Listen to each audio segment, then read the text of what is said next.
All right, we are live. What is up, live reality games world? It is Dom, and I am joined once again by Drew to host our recap episode of episode 10 of Survivor Grand Rapids Fresh Meat. This aired on Wednesday last week, and it was quite a big episode. Drew, thank you again for joining me, as always.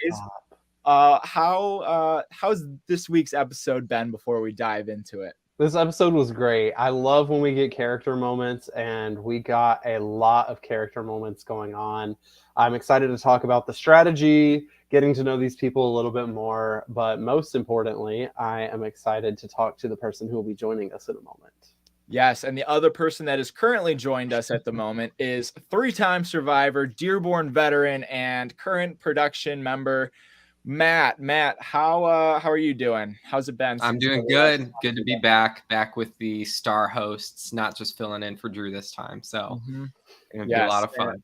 We sat through Charlie last week, and he held his own, but Drew didn't compliment on his question. So it'll be interesting to see how the two of you work together and bounce his questions off.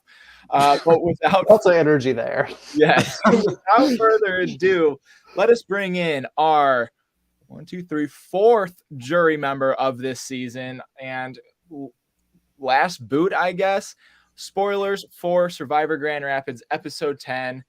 We have Addison coming in. Addison, how's it going? I'm good. How are you, Dom? It's nice to see you, Matt and Drew. Yeah, doing okay. Hopefully better than you have been, I guess, watching yourself back. Into that. It's watching yourself back. We've been watching live together. I know you've been cringing the last couple episodes. So how does it feel finally to be out of the game? Honestly, it's a little bit of a relief. I was watching myself spiral for a little while, the last couple episodes. As were we all. I'm also really excited to watch like stuff that I haven't been a part of. Because that's kind of exciting to me when I'm watching to see all like the new stuff that I wasn't there for. So I'm excited for what's to come now. I talked to Spencer last week, and he said it was a whole nother kind of experience. So I'm excited for you to be able to watch it as well. But Addison, you have been a prominent figure on the majority of this season. I know Drew's had a lot to say about you. Matt has said that you were one of his favorite people to film. So you had quite the season, quite the outing, but you also came in with a little bit of experience. You played the second season of our day-long version drinking game. So what was it like kind of coming in with that experience? We'll jump right off the gate with those questions. Well, it was quite a bit different. I mean, it was kind of similar because I felt like a newbie compared to all the Dearborn veterans being around at the time, and a lot of the other Dearborn people had connections to Survivor and Survivor Dearborn, and they were aware of it for so long, so they were a lot more familiar. And I felt that way going into the game version too, because when I showed up, I didn't know anyone when I showed up to the day-long version. And honestly, my gameplay in both was kind of the same. I just got in the mini idol and held on to it. Yeah, and that seemed to be your constant story arc. I know Valencia in the comments was commenting on that for our past couple podcasts going on. Drew, I know from the jump you were supporting Addison. What is it like to see him out of the game right now? Addison, I don't remember if I said this on one of our recaps or not, but I know I told Dom that episode 1, Dom had me pick like 3 people for winner picks, and you were one of my winner picks. I appreciate it. Not only because I thought you could win, but because I wanted you to win, because I could tell you were a fun person. I could tell that you would be a fun person to watch, and I could tell that I thought you would be able to figure out what was going on in the game. And then so did I. And then the idol happened, and like you said, you spiraled, which was great TV. So if nothing else, I'm glad you gave us great TV. Yeah. I'm glad I could be a part of it, if nothing else. Yeah, and Matt, what was it like filming Addison? I know you kind of said that he was great to film. Oh, it was so great. You would like just sit Addison down and like start a confessional. Like most of the time I would like prompt people with questions. He would just like go right into it. Like you could tell just wearing his heart on his sleeve. So Addison, I told you were my favorite confessional giver, and I stand by that statement. Thank you. That's a big compliment considering your fiance was in the game as well. I appreciate it. Well, jumping right off the bat, I feel like we should do a little bit of a recap because I'm sure we've asked a lot of questions. We've made a lot of assumptions on this podcast revolving around your game because you were pivotal for a lot of these votes, whether you knew it or not. So we start off on the Cascade Tribe. You have a little bit of a, Grand Rapids thing, but for the most part, you guys are like split off, no alliances, and I feel like that kind of carries into the, into the voting block thing, but we'll get into that later. On day one, you went to 3 out of 3 tribal councils that day. How was that for you? You lost 3 more like 5 in a row if you count reward challenges. What was that like for you? Pretty defeating. I think I said it in one of my confessionals. There was one we had just lost, and then we had gone in the rain. It was a lot, You got to make a lot of decisions really fast when you're on the chopping block every single time. And that's something I think the other tribe didn't really get a taste of until swaps started happening, and then the merge happened, really, because it was just you go to tribal, you vote someone out, you lose a challenge, and then you've got 45 minutes. All right, do it again. And so you got to make a decision quick, and it's really anxiety inducing. So I know a lot of your game. We'll talk about the idol and everything, but like going into it, I'm just curious. Did you have any like thought of how you wanted to play? Like, for example, like I remember heroes versus villains. I was like, I want to vote out the boring people because they're going to be threats to all the like, big players. Like, did you have any thoughts of like the type of player you wanted to be? I didn't really have an idea of like type going in, like good versus bad. I guess if I was fine playing a villain if I needed to. I think that's what I said in my pre-show interview, something along those lines. The only thing I really wanted to do was like lay low in the first half, but that didn't happen. And then just try and play strong after the merge. But that didn't happen. As far as like heroes versus villains, I didn't really have. I guess I'd have to lean toward villain if I'm saying I have no problem playing the villain. So I guess I'd have to lean that way. I don't think that's how I necessarily came off, but I think you came off as a little bit of an anti-hero. I think for real, yet you were still, managing to vote out people. I think the question that I wanted to ask, so we see kind of we're at episode 10 and the season has played out accordingly.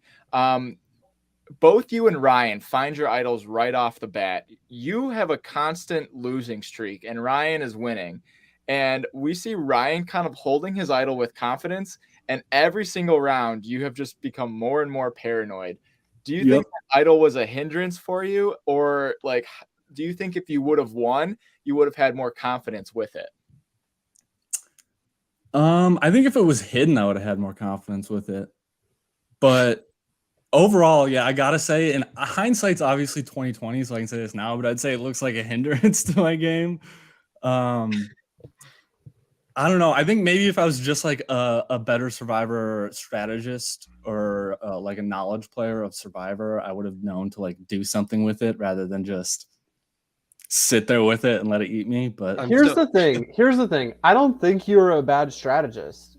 I really don't. I think a lot of the ideas that you came up with were pretty good strategy. You just could not implement them because every conversation that you were having with people, you were so paranoid. I think I mentioned this on one of the other podcasts that like you would have these ideas in confessionals or you'd have these conversations with people one-on-one and you'd have these really good ideas. And then like the next conversation, it's like, but are people talking about me? Are people talking about the idol? Like it always went back to, are people looking at me? Which is what you have to do in these games. But I think that's what held you back. Not the lack of strategy, the paranoia. Yeah, I agree.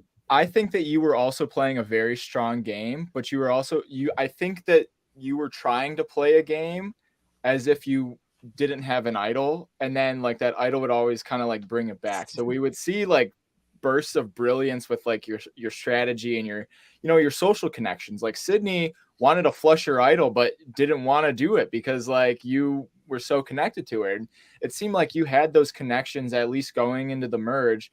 So you have like these bursts of brilliance, but I feel like you would, take one step forward and then 3 steps back, like like once you start to play, you go, oh wait, I can't play that hard, and then like pedal back. Yeah. So it's already kind of out there. So that's how I read the situation. Matt, you had maybe I think one idle play or one idle in your entire career, but you found it and you played it I think in one round. Watching Addison hold it for as long as he did, what was like? I guess especially in a 3-day version, how do you think that would have played out with you or something? I think for anyone that's not named Ryan, it's just gonna go horribly. Like the longer you're holding on to this idol, the more and more this target's gonna grow on your back.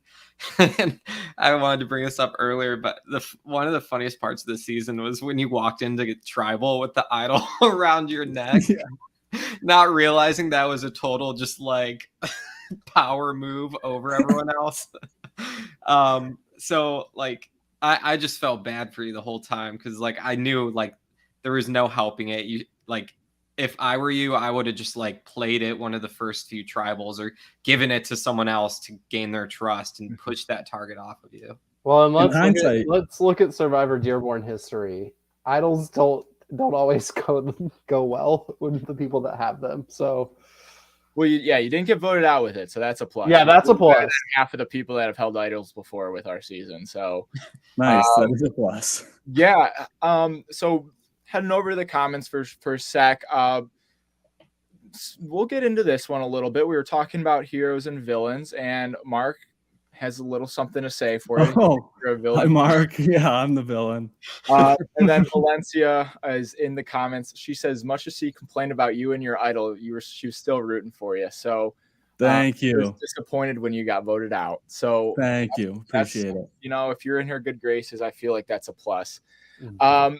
But we did swap, and I think this is an important conversation to have because this is where we really kind of saw the dynamics of the game start to change. And typically in Survivor, we see, you know, oh, we have 4 Ionia and 4 Cascade, like who's going to flip, who's going to do whatever. Kyle immediately flips, and it doesn't really become so much an Ionia versus Cascade, but it becomes more so like we can argue voting blocks, but you guys were still pretty fluid with those dynamics without Mark, you know, blowing up his game. Mark, if you want to stop that in the comments, go for it. But how was navigating that swap portion for you? The swap was definitely I guess a lot easier than the merge, obviously, but I think it was because we were able to flip Kyle so quickly that it just became like a vote. I guess you said voting block like that. It was just, especially, yeah, with like the Zoe and Mark votes, it was pretty easy. And then because we had, I guess, majority once Kyle flipped versus like the real merge after that, we had to like, or at least I had to like go out and play with new people, which I didn't do as well at, which I think is why I lost. But Well, I do think at the swap, one thing that you guys maybe unintentionally, maybe it was intentional, I don't know, did well was, so you guys swap and all of the original Ionia people are like, yeah, we have like all these things and these people are teamed up together, these people are teamed up together, and your tribe is like, yeah, we don't have any alliances. yeah, We just all talk to each other. And I think that really helped you guys in the swap. So that was really fun to see. Yeah, you guys are still very close. Yeah, it may have been because they had time to just sit around because they were winning. They had time to Right. scheme. They had time to like form relationships and make alliances, and But still, it was a decision every moment. you still went through 3 tribal councils with your group. And that was like kind of the thing was you came over to Ionia. And I remember just when editing, you're such a proponent for this voting block and you want to, you know, keep this voting block and moving forward. Yet, like, I feel like in Survivor Past or like, you know, something, when you have an idol, you might want to lock in an alliance because you might have quelled some paranoia because at least you have somebody that you can trust. And we started to see that with Sydney. Granted, she was trying to flush her idol eventually, or, you know, behind the scenes, but it never really came to fruition. She still wanted to save you. So I feel like, you know, do you have any like thoughts about like reflection on whether you should have had alliances or voting blocks? would you have gone about that? Yeah, I think it was the right think call. it definitely should have like dug my foot in on the alliances more. And I think that's just, I mean, this whole season we haven't seen like a ton of like, hey, just like straight up people saying like, hey, we agree to be in an alliance. I think it's because we're all new players and we're like timid and feeling the game out. Like in hindsight, like, yeah, you definitely should just like lock in like one or two people that you know are going to go with you, because even if the rest of the group decides to go block voting, that one or two swing votes is huge. Mm-hmm. And we're starting to see that kind of come to fruition right now with the current episode. But we did see you and Mark kind of go head to head. I don't really know how you feel about that. Mark kind of had his words on the podcast. He said no bad blood right now. But before we get into the merge, any last words on Mark? No, there's no bad blood for Mark. We were playing the game hard. It was a lot of fun to watch. I got a lot of enjoyment out of it. I know it's in the heat of the game and it's all fun. And we made up after that on the set after anyway. We spoke. So it was great to meet Mark. It was great playing with him. Nice. But I'm glad it was him going home, not me. All right. Well, so we get into the merge. You have your merge feast. Finally made merge. Sigh of relief for you. You get to talk to everybody else.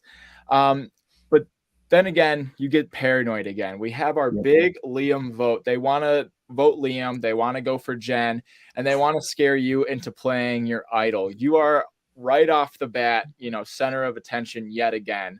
How did you feel going into merge? And, looking back, how did it go for you? Going into merge, I guess, I don't know. I didn't feel super paranoid off the bat.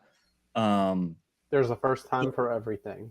Yeah, I know. And then it quickly got bad. And in hindsight, I think 2020, I probably should have tried to branch out and play with new players.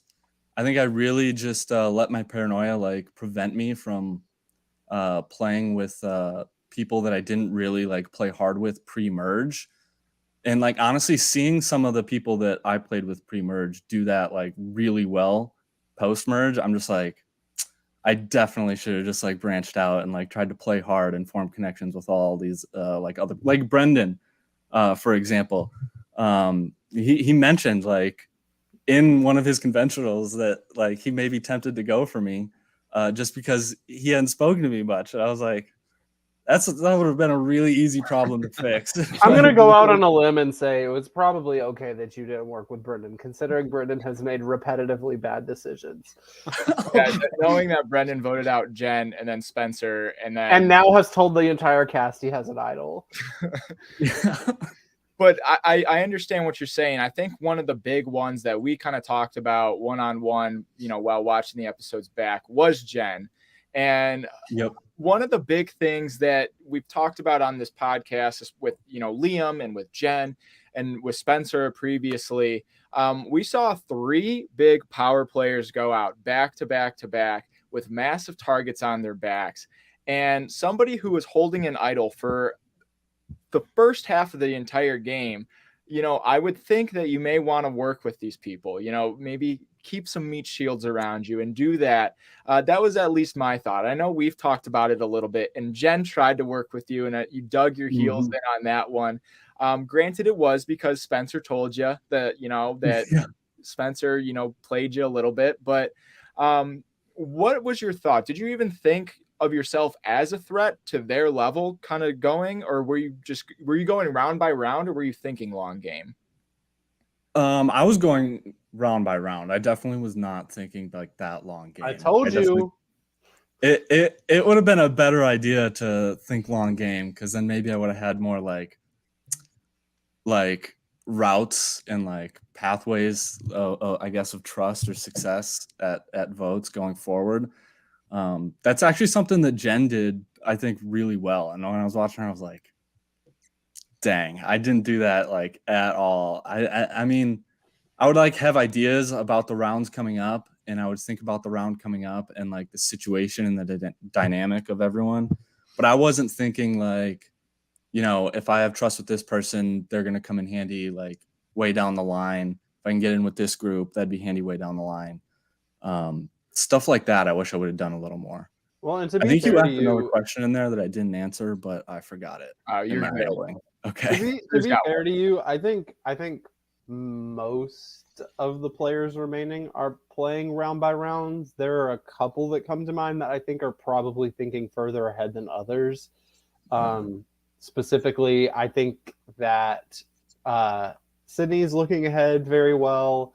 I think Juliana is looking ahead well. I think Ryan is looking ahead. But I mean, I think for the most part, everybody else is pretty much taking it round by round. So, and to be fair, I think kind of going off of that, I think it's working for those that it should work for. And had you not had an idol and like not be a big name throughout the season, I think it could have very well worked for you. One of the big confusing things for me while editing and watching it back was to see people try to get you to flush your idol, and then you just go right back to them the next round and be like, oh, it didn't work. What are we doing this round? Like, right. And then just kind of like run it back with them. And so it was just like, did you really have that much trust with people like Sydney, or people like Sydney was doing that a lot, and Tom was doing that a lot, and even Bridget was kind of, you know, playing with you a little bit and trying to get your nerves up? I think I just didn't know, because it felt like everyone at some point like was trying to flush it. So I didn't really know what else to do other than to come back and just be like, okay, well, now what? We got another vote ahead of us. Mm-hmm. So I guess that was my mindset going in. I don't know. I definitely think how do you guys think I could have handled that better? So the big question mark that I had, and this goes back to the Gen Tribal Council, where Spencer creates this plan. He tells you they're splitting the votes on you and splitting the votes on Ryan. Sydney says, yep, that's the plan. And then you vote for Jen. And you're like, okay, like I'll flush my idol and vote for Jen. I'll do what you tell me to do. And then Jen approaches you and goes, hey, you can maybe keep your idol and like we do this. And you were like, no, I'll be on the outs.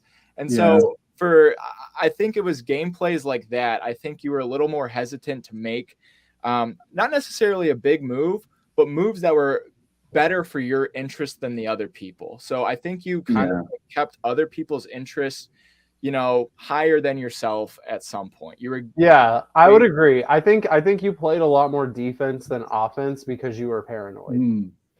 That's fair. That's a good point. And specifically with the Gen one, I was just so dug in. What was it like? Was it really just what Spencer told you? Like, is that why you were so? No, so Spencer and Brendan had told me both like consecutively, one after the other, which is why I was so convinced that she had in fact. They told you that she wanted you out. She told me that she had brought my name up to a group and was trying to get me out. Like, why didn't you have that reaction with like anyone else trying to get your idol out the rest of the season? Bill, when I was talking to Jen, I asked her about it, and I was kind of like trying to non-verbally communicate, like, "Hey, I know you're throwing my name out," and she just, what I thought was really good lying, just like dead eyes looked at me and said, "No," but she was obviously telling the truth, so she was like half lying. Yeah, it was like, well, because I was like trying to like obviously communicate, like, I know that you're lying. And so I thought she was just like straight up, I don't want to play with you. It was like, I gotta go back and watch how obvious this nonverbal communication. And then she was also a big threat. So I kind of used it as an excuse. I thought that like if I brought it up to other people, I could like use it as an excuse to like put a target on her back instead of mine. So did you not see yourself as a big threat though? Without the idol, no. I agree. Without the idol at the time. Oh yeah. This was pre idol flush. That's a good point. I guess at that time, I did see myself as a threat then, but I was more paranoid about it, like being seen as a threat than I thought of myself as like, oh, I'm a huge threat. It was more like I think other people are going to gun for me, not oh gosh, I'm in a great position. I'm going to do good in this game. Mhm. I think that's fair, especially because once you do flush your idol, granted you only had 2 votes on yourself. You kind of kicked yourself for that one. But we did see a lot cleaner round from you getting, with the Spencer vote out. You leverage your relationship with the boys, with Sydney, and kind of leak information with that. It's supposed to be your big move, but like little do you know, everybody else decides to flip besides Kyle. Yeah. And so I feel like, poor you, like whenever you do try to play the game, it just kind of like doesn't really stand out the way you want it to. And then when you try to like do something else, like it either falls apart. So I think you just kind of had a rough go with a rough cast and how this, ended up playing out. What was your thoughts with like the Spencer vote out? I was at the time, I think I was pulling for Spencer to go out because he had just flushed my idol. So at the time, I felt good about that one. I don't sorry, go ahead. No, I was just like, okay, I didn't. Addison, what were your after the Spencer vote? Who did you think was the one other person that voted with Spencer? During the game? Yes, because we Um, saw everybody was confused about it, and everybody kind of denied it. So I Did you don't know know. it was Kyle? Did you know it was Kyle? No, I didn't. Wow, the Rat King Yeah. pulls the wool Did over it the even did it like matter to you in that moment who the other person was, or were you just like, oh, whatever? There was one person. No, it didn't, because my name had come up not like as a major threat, but it had come up in votes. Like there would be like 1 vote for my name or 2 votes for my name. You poor guy living in fear the whole time. So it was just like, okay. other things to focus on. Yeah. So, we're now finally recapping episode 10. We just recapped all of Addison's journey. And so we get to episode 10. While we are at this point, I want to give a fun fact. Addison attended every single tribal council up to this point, along with Sydney and Bridget. However, Sydney was immune, or no, Bridget was immune at one tribal council, and Sydney is still in the game. So we'll see how she ends up doing. But Addison had his name brought up every single tribal council that he was at, except for the one that he won with the tug of war. And that totaled, by the end of episode 10, that totaled a whopping 99 confessionals for Addison. Barely 100. So you couldn't squeeze one more in there?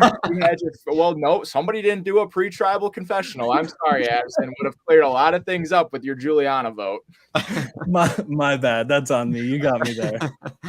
So going into episode 10, let's just jump off the bat.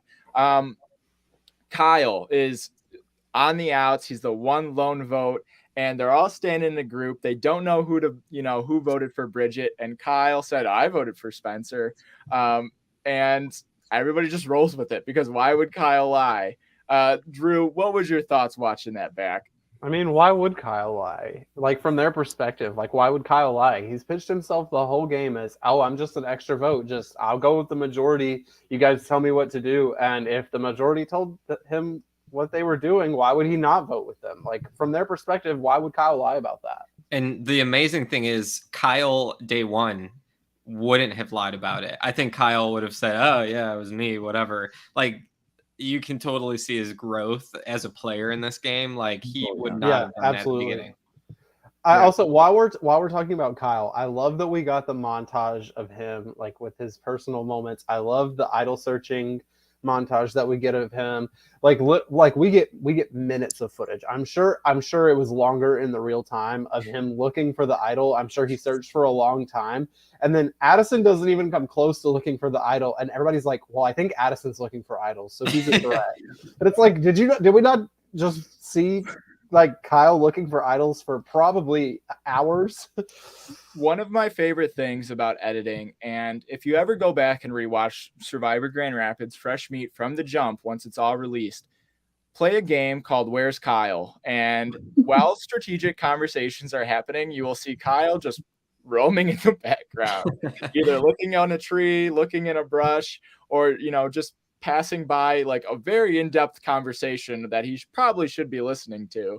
But nobody just pays attention to him. And so this episode was called The Rat King cometh. And I do think he really came into his own this episode, and I'm really proud of him as his friend, but also as, a host and as a player. I think he did very good.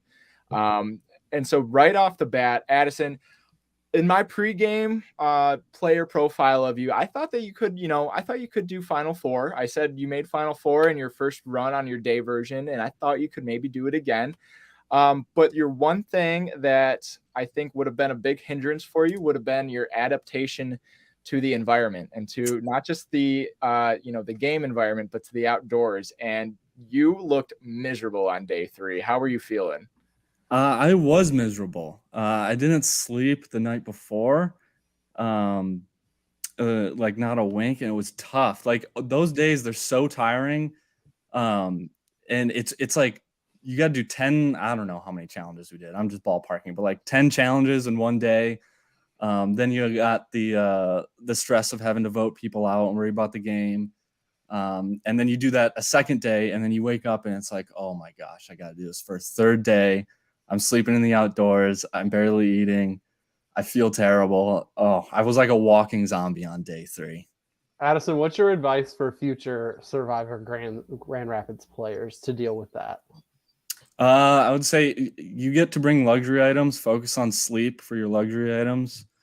Mine was a pretty terrible like inflatable bed that was kept deflating. It was like $10. It was at Target, and I went with the cheapest option, and it was not a good idea because it would not stop deflating. It was tough.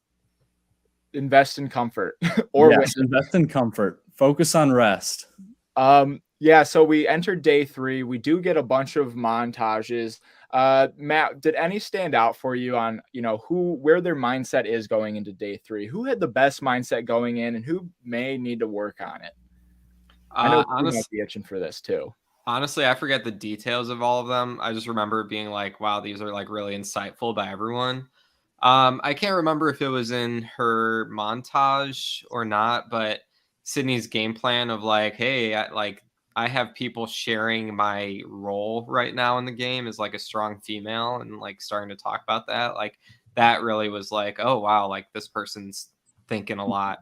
But that's not to downplay anyone else's. That's the only one that sticks out to me right now. Drew, what about you?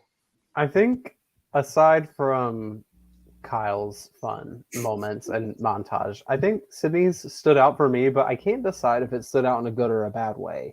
Because I think something really interesting that stood out to me that she said was, this is paraphrasing. She basically said, I'm not thinking about winning right now. I just need to get to the final 3 so I can pitch my case. That's what I care about doing, is getting to the final 3. And while I think that's great, you also have to consider, who are you getting to the final 3 with? Because if you get to the final 3 with 2 people who can beat you, it doesn't matter if you're able to pitch your case or not. So I thought that was something that stood out to me. Again, I think it's great that she's looking at getting to the final 3 and thinking ahead. But for her to say, I'm not focused on winning right now, I'm focused on getting to the final 3, well, it was interesting to me, to say the least. So, yeah. I forget. Sorry. After you say that, I forget what Juliana said, because I thought she had good thoughts. Yeah. Too. So the one other person that kind of mentioned the final 3 was Ryan, and he said something to the fact that he believes that he can win against anybody in the final 3, and he doesn't worry about that. What are your thoughts on that, Drew?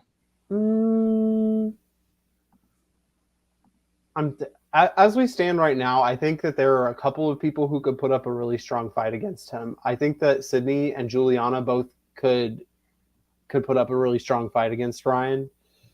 Yeah, those are the 2 people who stick out, where if that's a final 3, that's a battle.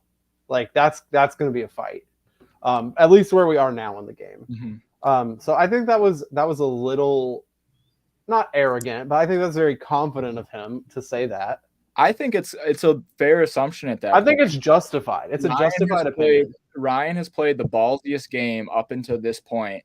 Agreed. And I think what he may be taking for granted is the social game and strategic game that he has not been a part of. As somebody who has been on the outs and has been holding his idol, he's not getting the full grasp of what the relationships are like. I think he's reading them very well, but I don't know how deep those reads would go. I will say, like, I think his social game's better than you might be attributing it. Like when I think of bad social game, I think of once again drawing back to me, but like in Heroes versus Villains with the post swap, like no one talked to me.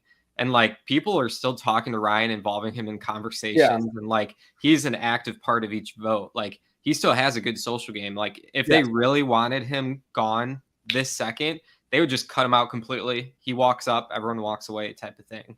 I Right. agree. I'm not discounting his social game. I'm saying that he might not have the full scope of it. I think he has very good inference on how the dynamics work.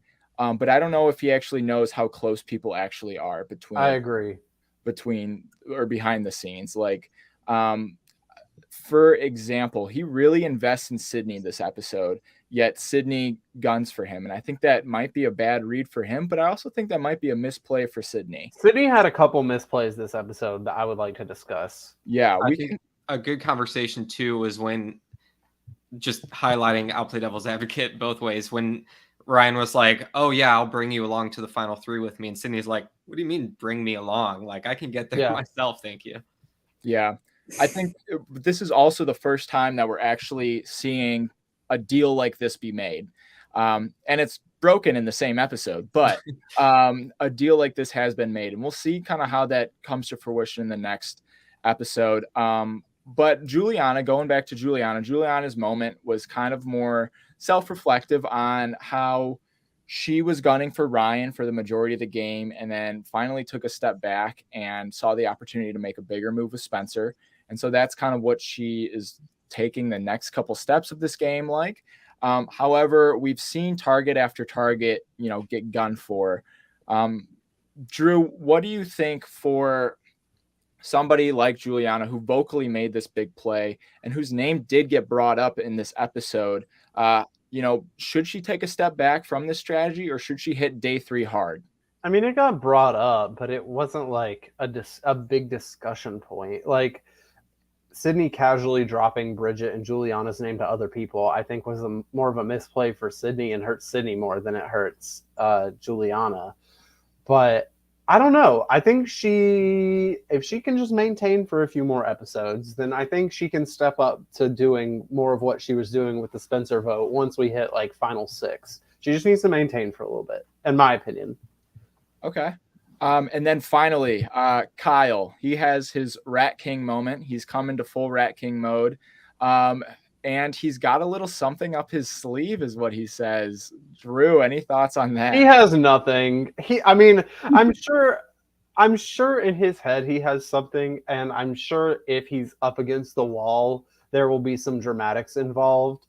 But I just don't know what he could possibly have that, because from my perspective, from what I'm seeing, again, I wasn't there. From what I'm seeing, he doesn't have a ton of social influence. So I don't know what he could pull out socially or like something. I don't see him being able to scare people or convince people in any sort of way at a tribal council. I just don't personally see it. Okay. We'll see if it's I hope I'm wrong because I love Kyle. A bluff or actually something up his wife beater sleeves. So yeah, he enters into the challenge. We see an elimination style challenge. Poor Addison. I felt bad about this. Dom, why did you do this challenge at 10 instead of 8? So you'll see why at 8. So we did this challenge at 10. We had our preliminary round. Poor Addison and Sydney couldn't even play for immunity. And so you weren't even able to defend yourself for this challenge. But Kyle comes out on top, defeats every single person in a game of tic-tac-toe.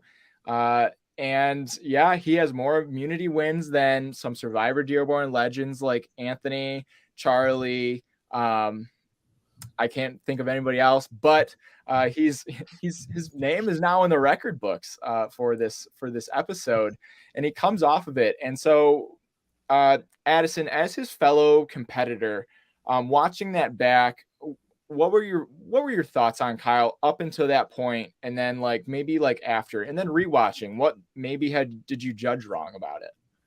Up until that point, I definitely didn't see him as a physical threat when I was in the game, but then watching him beat like all the other, Juliana was it Juliana in the final one? Yeah, he beat Juliana, who's one of the strongest physical competitors in the game.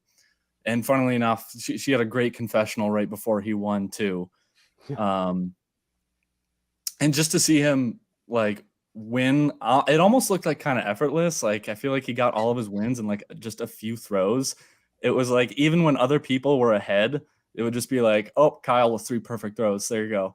And then he wins. And so it was definitely kind of like scope shifting. Like you sort of saw him through a different lens. It's like, okay, maybe he's not the physical, like he's not a physical competitor, Right. like maybe some people had thought he was. I also think that he kind of got a little pep in his step, not just like from a classic, like, oh, like they're going to go for me. Like, I think Kyle, like, you know, it was visible that he was like excited, and it was good to see Kyle like kind of have that kind of energy in the game. And like, I don't know if you guys remember, he faced off against Tom 3 times, and 2 of those were a draw. We just didn't air it. So he did that challenge not just 3 times, he did it 5 actually. So he was running back and forth multiple times. So I think credit where credit is due. Kyle, you know, had a great immunity run. But shifting into post challenge strategy, this is where it all goes downhill. Everybody kind of just has the assumption that Ryan doesn't have immunity. We should go for Ryan. We should flush his idol. Yet nobody seems to talk about this at all. Addison, you kind of pull that Spencer card and rally the votes a little bit. What was your mindset going into this part? Going in, I had heard that if Ryan played his idol, then I might be the target next. So I'd gotten rattled and paranoid, you know, what's new. And so I spent a lot of my time like focusing on trying to figure out how to get out of that instead of really going around and nailing down with everyone that we should be voting with Ryan, or voting for Ryan, not with him. I think that was just a huge mistake to just like assume other people. It's like, okay, so everyone knows it's gonna be Ryan, right? And then we stop talking about it because it just like seems like such a sure thing. And then when we don't talk about it, you know, these other plans come into motion. People get ideas in their head. They start to get worried about their own plan. Maybe people won't vote for Ryan, and then they go somewhere else. So I think, yeah, like you said, I tried a little bit, but I think definitely in hindsight should have been more of an effort to rally the troops against Ryan instead of just assuming that, you know, people might do it. I love the scene where you were like, you know what, like, I don't care. I'll go talk to Ryan. I'll tell him to his face. Like, and also fitting the theme of like, anytime you try and do something, it kind of like hurts you a little bit. Like you go up to him, tell him like, yeah, play your idol, dude. And like, instead of Ryan being like, oh gosh, what should I do? He's like, okay, yeah, besides that, like, who else would you want to get out? Like he totally flips the script and just plants that idea into your mind of like, yeah, who else do I want to get out? Like it was such a good move by you to go up to him, but then like an even better move by Ryan to just like immediately come out and plant those ideas of like, who else could we do? Yeah, and that speaks to like the strength of his social skills that you were talking about earlier. Because anytime pressure seems to be thrown on him or anything like that, he can just divert it and like confidently get someone else talking about who they want to go for. He's real good at it, and I think his social game, he may not like have Dom said, had like the full scope of it, like with like full trusting relationships and alliances with people. But he definitely was a force to be reckoned with, like just in a social situation, like in a group of people. You know, if you try and like get the conversation somewhere he doesn't want it to be, he can just do that and flip it around. I think it speaks to his skills. And I want to give a little behind the scenes from the editor's studio. Out of all the clips that we have, you know, for this round post challenge, I think Ryan is in all of the conversations at least once during like I maybe had 30 clips of like different conversations, and he's granted, you know, some are 30 seconds, some are 7 minutes, but he is in at least, you know, one part of it, but out of maybe like 5, he's not. And in those 5, it's just like your general people like standing around like going, dang, that challenge was crazy. And like no strategy gets talked whatsoever. And that just also shows Ryan from the jump knows that he's losing, starts to plant those seeds of chaos. And we Bye, Dom. Is it Bye, me? Dom. Oh no, it's No, not. no. You guys weren't saying anything either. I thought it was me for a sec. No, you're good. Yes. hey, I'm Matt, here. take over. Yeah, I Go actually ahead. have a question for you. Sorry, Dom, you cut out, so I'm taking over. No, go for it. So like also pre-tribal, I want to talk about that conversation that came up at the end with you, Sydney, and Ryan, I think it was doing Juliana or Bridget. Like walk me through that Yeah. and your thought process about that one. So that was like, oh, it was me and Bridget, and then me and Juliana. I think maybe it was between all 3 of us for a moment. And then I went and talked to Ryan. But I think the thought process was, yeah, I had approached Bridget with the idea that since it's me and her that seem to be the targets if Ryan doesn't go out, that maybe we can throw the targets, like me, her, Ryan. The 3 of us, that would be enough to swing a vote somewhere else. So that was the thought process, that like if the 3 targets were to like team up and vote together, it may have worked. But that was right before, I think that was right before we had gone to the vote. So it wasn't a whole lot of time to put that together. And I didn't really have many other plans. And so someone brought up Juliana. I think Bridget told, or didn't like throw Juliana's name out, but like in defense to hearing that her name was thrown out, I want to say that was the situation. She had expressed that she might want to go for Juliana. And so I think that's why we decided in Juliana at the last second, but we didn't really have any time to like convince people of that or like pull it together. But going into vote, that's the only plan I had, I think, at the time. Sure. I don't really remember if I had planned on voting someone else before that or not. But yeah, it was like a last second scramble because I knew there were votes coming towards me if it wasn't going to be Ryan. Yeah. Right. And so after that, you kind of tried to come up with that last ditch plan. And honestly, that's a pretty hefty effort. I think it was a big ask to, bank on Ryan flushing his idol for your sake to be able to vote out Juliana. But granted, I don't know what else there would have, there could have been for you to do, because your name was out there. And so I believe the vote was 6-3 to 1. And 6 on you, 3 on Ryan, your 1 vote on Juliana.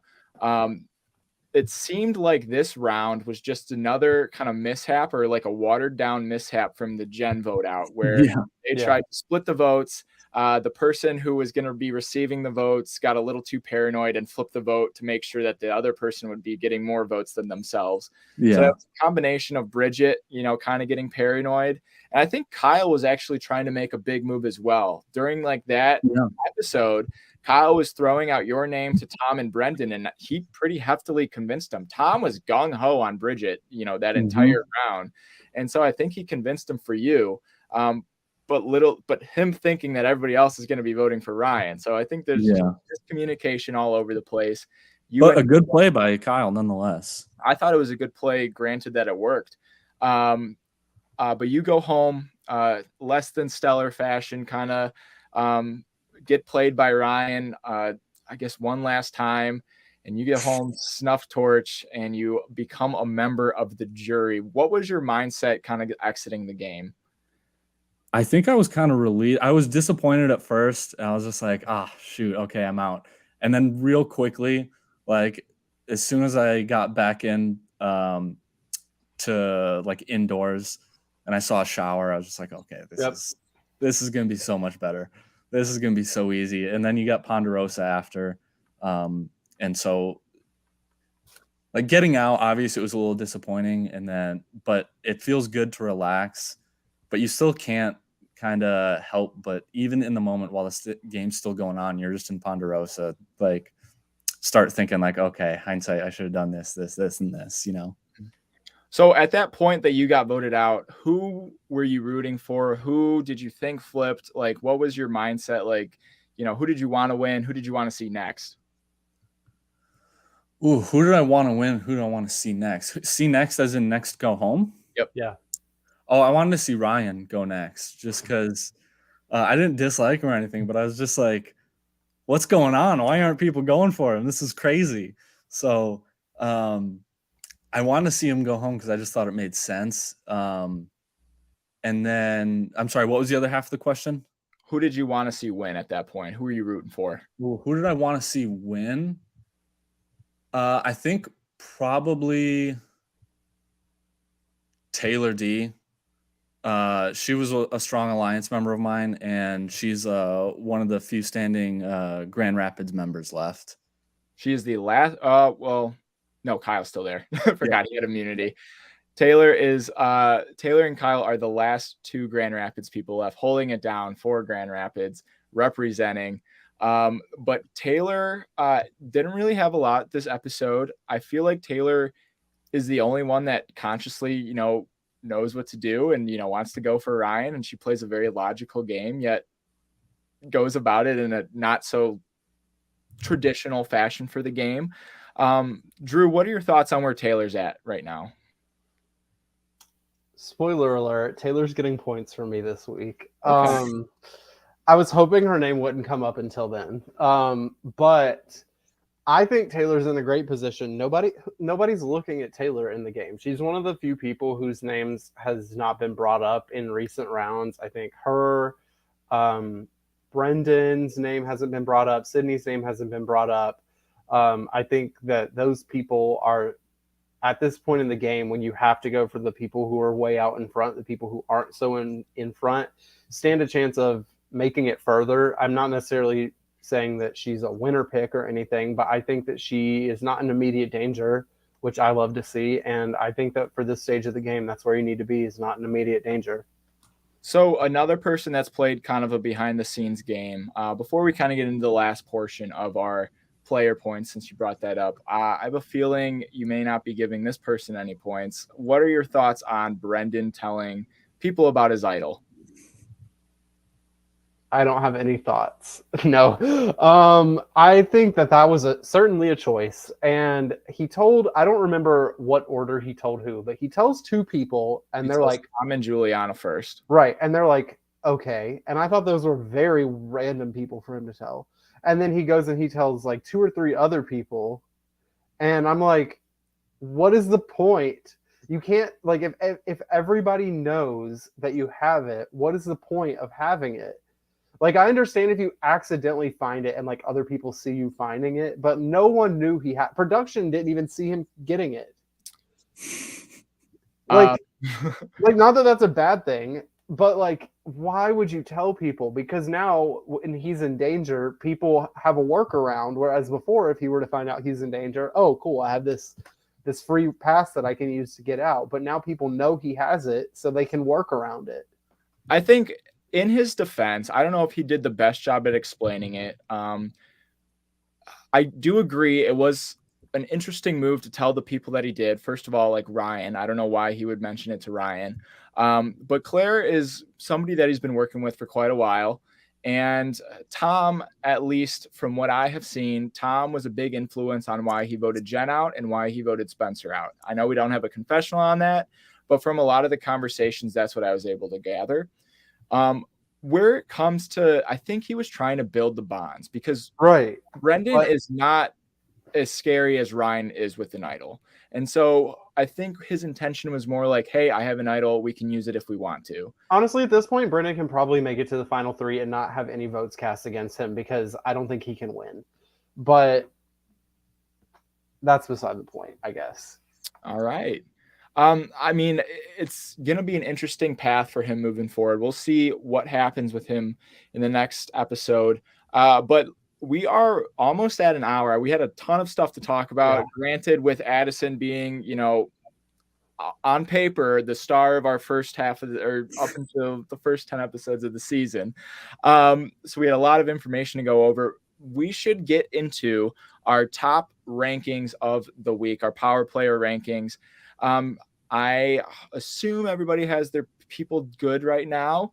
So Drew, why don't you kick us off with number 3? Your number 3 of the week. My number 3 is the person who I spoiled earlier, Taylor. I think that she has positioned herself well. While she didn't necessarily do anything outstanding this episode, overall, she's not being targeted.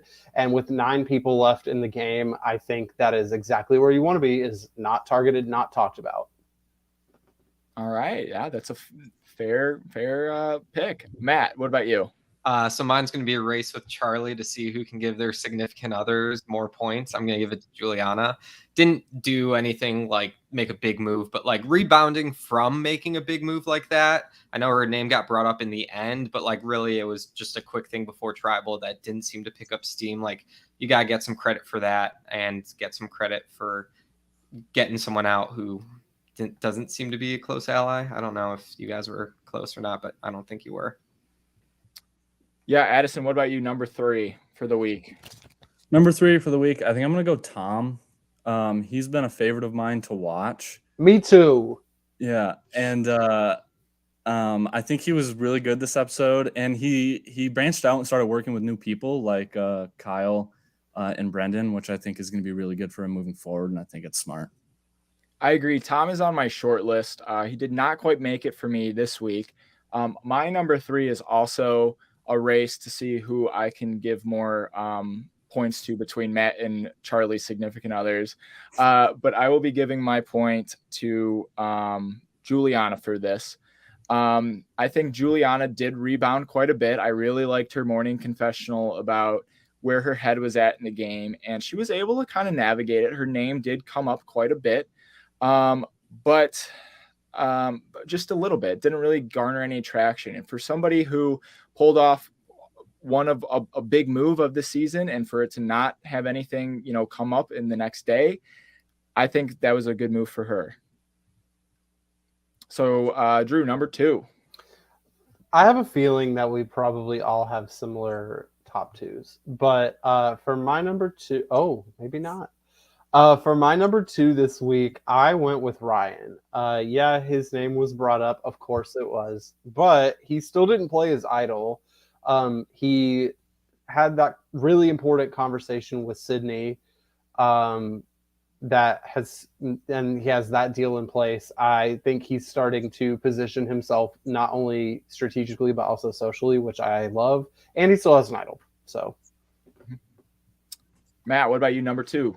I'm curious who your number 1 is, but I don't think we're going to overlap, at least with this pick. I'm going with Bridget for my number 2. Even though she got votes this round, I think Bridget going forward, she shouldn't be the top of people's radars. Like, if you still have some big names around, Bridget's the type of person that can still make their way through. I also think that because her name's been brought up, people are starting to think of her as a stronger player without even her having to put her neck out on the line. So she survived this vote, seemed to make some, like, start some type of an alliance with maybe Sydney, I forgot her name for a sec, and talking about getting another girl out like Juliana. Like, I think her head's in the right spot, and I think that she's looking good going forward. Sorry, I need to interject. I think that Bridget is a great person to give points to, but I disagree with one of your statements because Sydney has literally in this past round threw out Bridget's name to multiple people. So I don't know that alliance is as strong as is being portrayed. Yeah, that might have been a bad example. Honestly, I forget the exact details of it, but I feel like she started to make some headway with somebody. I don't remember who. Addison, you're number 2. My number 2 is also going to be Ryan.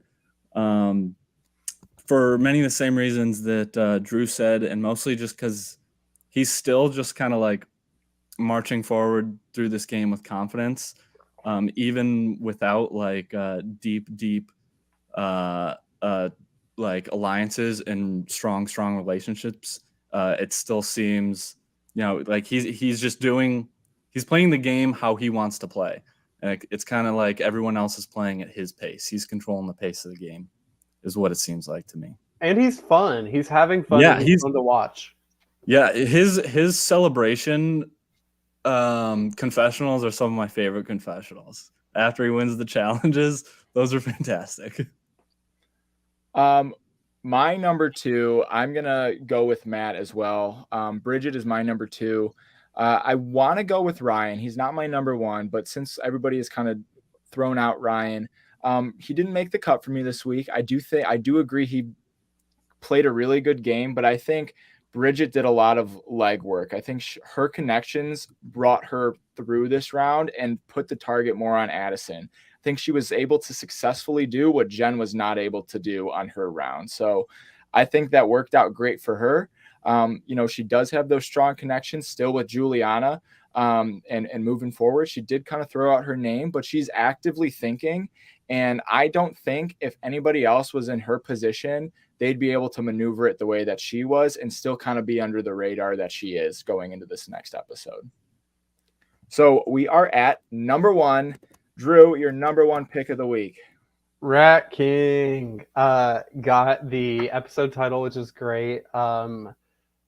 He won the challenge, which is great. He is in a good social spot. Nobody's looking at him necessarily, although they might start now because he won the challenge. I'm hoping he was not lying to us when he said he had something up his sleeve, though I do have my doubts.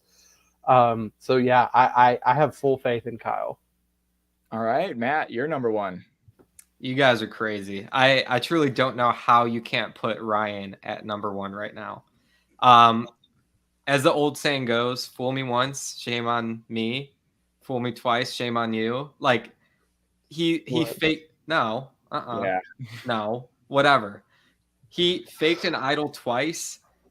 He still has the idol going forward. He's still a strong immunity threat going forward. Like, I don't care if you're saying his social game isn't good. Like, I just am not seeing that because people are still talking to him, including him in conversations. He has a say in the vote. Like, I think strategically, physically, and socially, he's absolutely a threat. And if this game ended right now, like, I think I would have voted for him. So. All right. I differ. I don't know if he does have a say in the vote. I think that he plays a chaotic game that it causes other people to flip their vote to other things. I don't think he would, if he could write a name down on that parchment, I don't think it would have been Addison.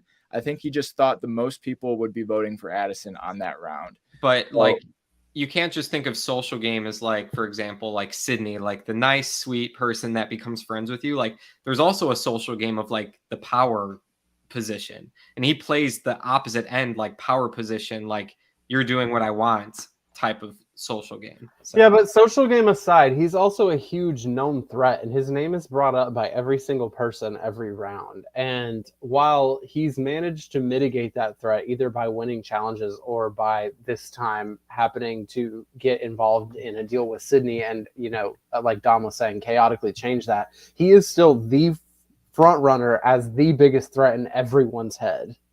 Yeah, and he's continued. We've said this episode after episode, and he's continued to make it, though. Well, unfortunately, he has to do that for 5 more episodes in order to make it to the end. Looks like Drew would be the person voting for Addison over Ryan. So I think sounds like it, Drew. What the heck? I agree, Matt. I think that's a really fair pick. I'm trying to spice it up this week. I do think Ryan had a strong episode. Oh, absolutely. And I think these people that I have picked had a little more pull in the vote than he did. But I do think he's getting the praise that he deserves. So Addison, what about you? My number 1 is also Kyle.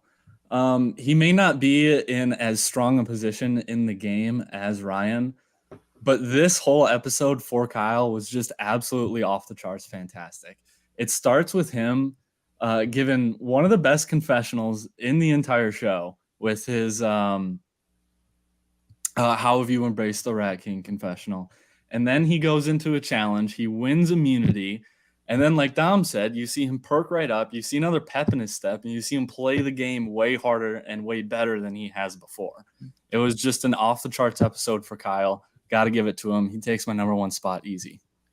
And the reason that I'm also going Kyle is because it seemed like his vote for Addison was the only strategic vote out of all the votes for Addison. I think all the other votes for Addison were either out of fear or hopping on the train. He got the train for Addison going with Tom and Brendan.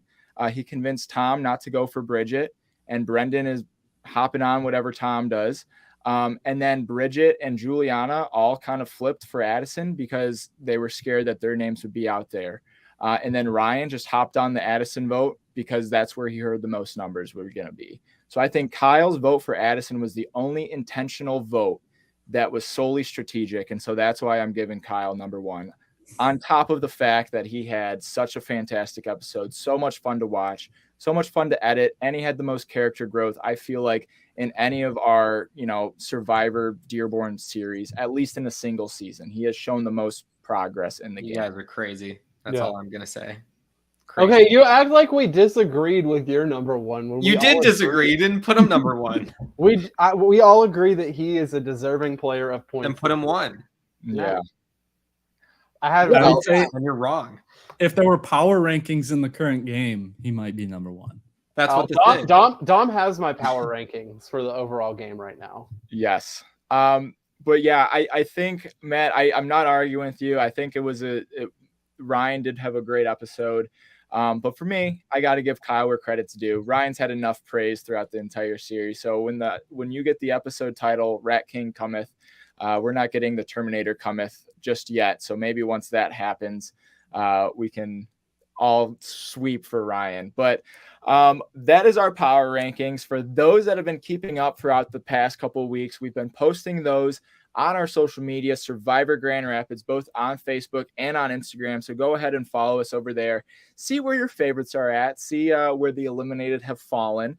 And see who's still number one. This last week, it was Juliana. And see if she has maintained that position or if the Rat King or Ryan have overtaken. So without further ado, Drew, any last questions for Addison before we let him go? Drew or Matt? I'm going to ask what I always ask. Addison, would you play again? Yeah, I think I would. I had a great time. No regrets.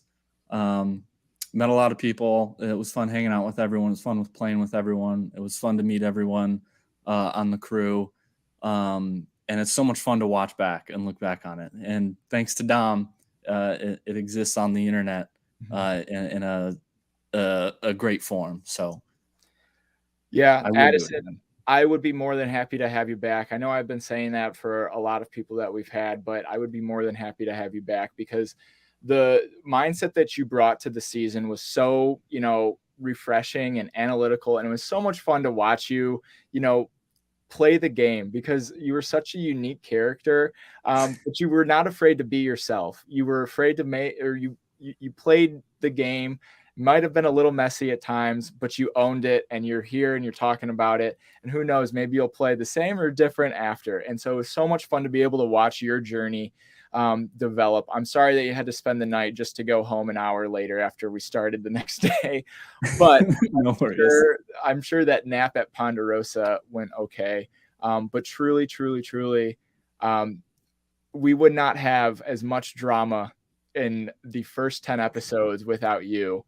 It was fun. You were so fun. You were such a fun part of the season, and watching it with you has been a blast. And I cannot wait to be able to watch the last 3 episodes with you in the next 3 weeks or so. Hopefully, not going to get this done. Yeah. But Addison, any last words for you before we go?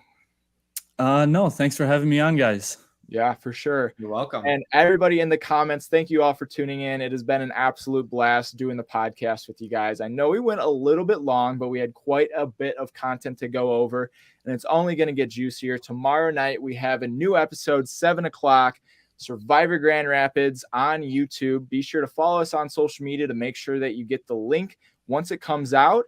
And be sure to follow us on social media to, find out the power players, as well as any other fun content that we may present. And who's going home, Drew?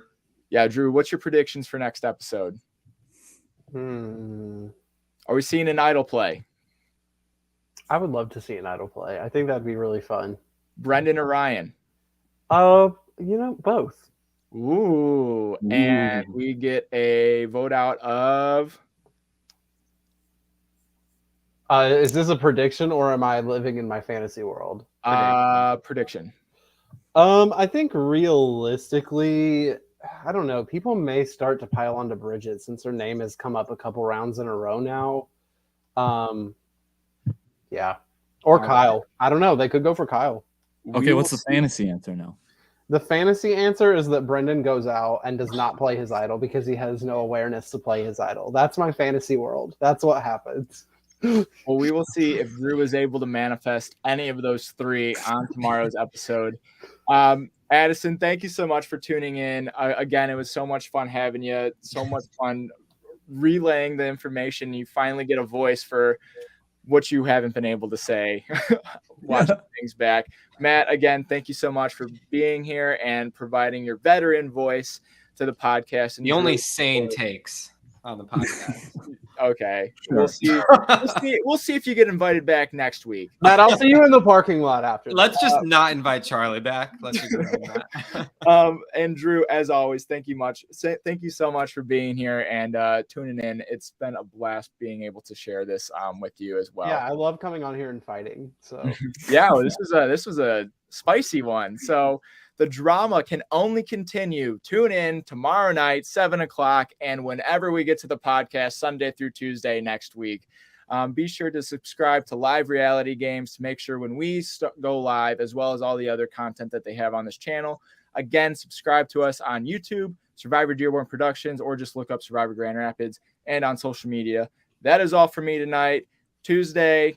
Hope everybody has a great night. Enjoy the rest of your week and hope to see you soon. Goodbye.